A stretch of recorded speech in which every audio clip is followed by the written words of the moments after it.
What I like or actually love about being part of the St. Andrews School community is its sense of tradition. It is an honor to work with some students whose parents actually went to this school and to work with teachers that have been here from the beginning. I started 10 years ago as a middle school teacher, and now I have the honor of being the head of the lower school. My own children went through school here, and I feel like it's one way to give back to the community that I love so much.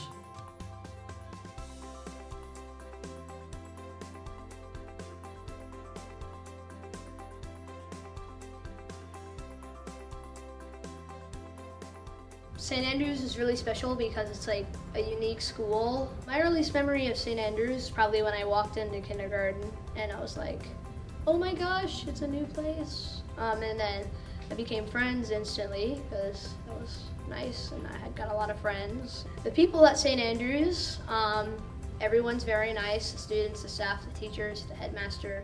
I've been at St. Andrews since junior kindergarten. What I like about St. Andrews is it's an Episcopal school, so all religions can all go to the same school and that we learn a bunch and have fun.